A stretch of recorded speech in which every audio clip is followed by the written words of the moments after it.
ऊंचा, सबसे हवादार, सबसे ठंडा और सबसे बर्फीला महाद्वीप होने का खिताब अपने नाम कर चुका है। एंटार्क्टिका 5.5 मिलियन वर्ग मील यानी 14.2 मिलियन वर्ग किलोमीटर के दायरे में फैला हुआ है।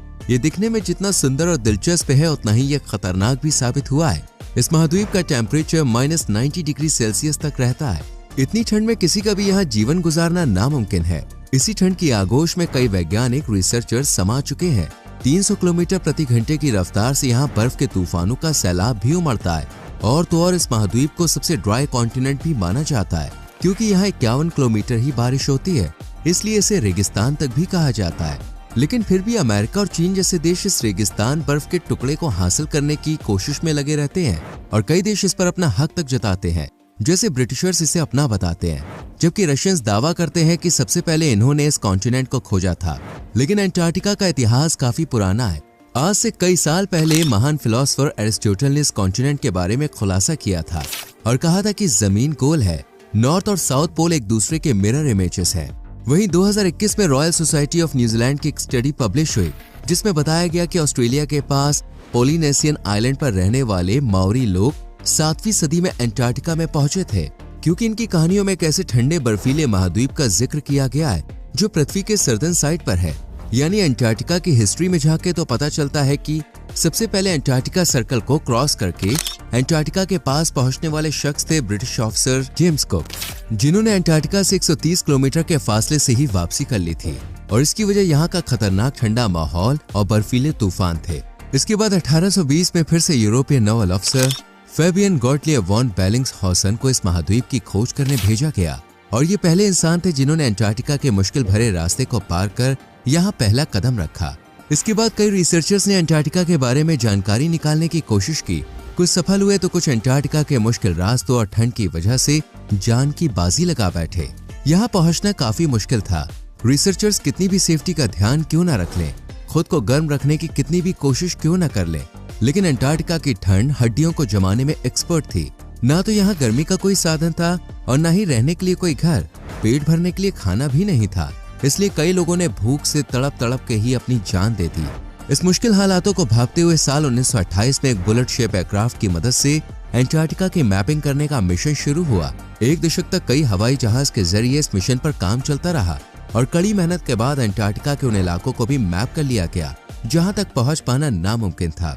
इस तरह एंटार्क्टिका की कई खुफिया जानकारी रिसर्चर्स के हाथ लगी और फिर सुपर पावर्स देशों ने भी इस बर्फ के टुकड़े पर अपनी धाक जमाने की पुरजोर कोशिश की। बड़े बड़े देशों ने अपनी अपनी मिलिट्री स्क्वाड को एंटार्क्टिका में भेज दिया, जिनके जरिए अलग अलग देश एंटार्क्टिका के हिस्सों पर अपना हक जता रहे थे। साल 1948 में तो ब्रिटेन और अर्जेंटीना ने एंटार्क्टिका को लेकर अपनी नेवी भी एक दूसरे के खिलाफ उतार दी। हालात इतने बुरे हो गए थे कि देश एक दूसरे को खत्म करने से भी पीछे नहीं हट रहे थे। वो भी किस लिए? सिर्फ इस बर्फ के टुकड़े के लिए, जो कि अपने आप में बेहद खास है। आपसी झगड़े को खत्म करने के लिए यूनाइटेड स्टेट्स किंगडम, सोवियत संघ और 9 देशों ने मिलकर साल 1959 में एंटार्क्टिक ट्रीटी पर हस्ताक्षर किया। इस संधि के तहत यहाँ मिलिट्री एक्टिविटी को पूरी तरह से बैन कर दिया गया और यहाँ सिर्फ साइंटिफिक इन्वेस्टिगेशन की मंजूरी दी गई और सभी क्लेम्स को खारिज कर दिया गया। साथ ही ये भी कहा गया कि रिसर्च में जो भी जानकारी मिलती है वो सभी देशों के साथ शेयर करनी होगी। आज यहाँ सिर्फ साइंटिफिक रिसर्च की जाती है। कई देशों के यहाँ रिसर्च स्टेशन मौजूद है। इस महाद्वीप पर किसी का कोई हक नहीं है और न ही यहाँ कोई घर है। लेकिन इस बर्फ के टुकड़े को लेकर इतना विवाद हुआ ही क्यों? ऐसा क्या है इस कॉन्टिनेंट में? आइए ये भी जान लेते हैं। लेकिन इस खुफिया जानकारी को जानने से पहले अगर आपने हमारी वीडियो को लाइक नहीं किया तो फटाफट से करके चैनल को सब्सक्राइब कर लीजिए। साल 1992 में यूएस जियोलॉजिकल डिपार्टमेंट के सर्वे में यह खुलासा हुआ कि एंटार्क्टिका में 500 बिलियन बैरल्स के नेचुरल गैस और ऑयल के रिजर्व्स मौजूद है। लेकिन देश इस नेचुरल खजाने के पीछे नहीं थे, बल्कि असली खजाने के पीछे थे। और ये खजाना था न्यूमीडियम, प्रेसियोडीमियम, टर्बियम और डिस्प्रोजियम। यहाँ ऐसे रेयर मिनरल्स के रिजर्व्स पाए गए हैं। आपको बता दें ये मिनरल्स इसलिए बेहद खास हैं क्योंकि इनका इस्तेमाल इलेक्ट्रॉनिक डिवाइसेस में होता है। आज के समय में लोग का ध्यान ऑयल और गैस से हटकर इलेक्ट्रिक चीजों पर आ गया है। कार से लेकर स्कूटर तक हर चीज इलेक्ट्रिक हो गई है, इसलिए इन मिनरल्स की इंपॉर्टेंस काफी बढ़ गई है। इसी नेचुरल रिसोर्सेज को अपना बनाने के लिए कई देश एंटार्क्टिका पर पैनी नजर बनाए रखते हैं। आपको जान के हैरानी होगी कि आज जिस एंटार्क्टिका को बर्फ की दुनिया कहा जाता है वहाँ पहले घना जंगल हुआ करता था लंदन के साइंटिस्ट ने भी खुलासा किया है कि उन्हें यहाँ फॉसिलाइज्ड वुड भी मिली थी, यानी आज से करीब 90 मिलियन साल पहले ये महाद्वीप बेहद गर्म हुआ करता था। घने जंगल अंटार्कटिका की पहचान थे। साइंटिस्ट को यहाँ कुछ ऐसे जीव जंतुओं के भी फॉसिल्स मिले थे जो सिर्फ इलाके में ही रह सकते हैं।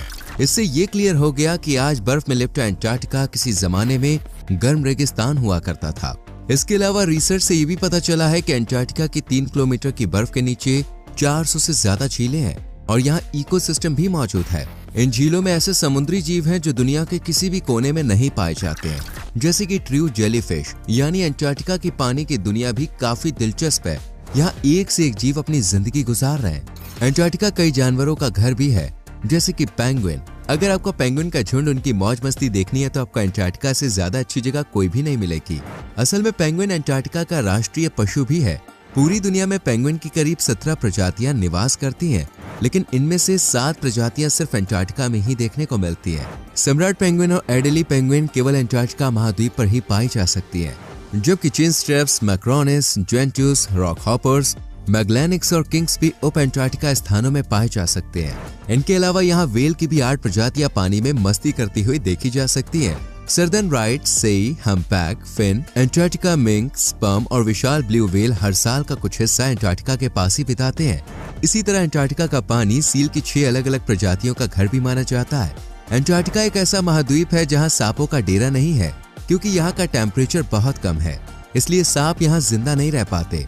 सफेद अंटार्कटिका में एक ऐसा भी झरना है जिसका पानी लाल है। जी हाँ, लाल पानी का झरना, जिसे ब्लड फॉल्स के नाम से जाना जाता है। ये लाल रंग 100 सालों तक एक रहस्य बना हुआ था, लेकिन फिर साल 2017 में इस राज से आखिरकार पर्दा हट गया। वैज्ञानिकों ने देखा कि इस झरने के पानी में नमक और ऑक्सीकृत आयरन ज्यादा मात्रा में है, और जब ये पानी हवा के संपर्क में आता है तो लोहा जंग खा जाता है और इसका रंग लाल हो जाता है। अंटार्कटिका में पृथ्वी का 60 से 70% ताजा पानी मौजूद है। हालांकि ये ज्यादातर बर्फ की चादर में सिमटा हुआ है, इसलिए यहाँ बहती धाराओं से पानी पीना मुश्किल होता है। अंटार्कटिका का 98% से ज्यादा हिस्सा बर्फ की चादर ओढ़े हुए है।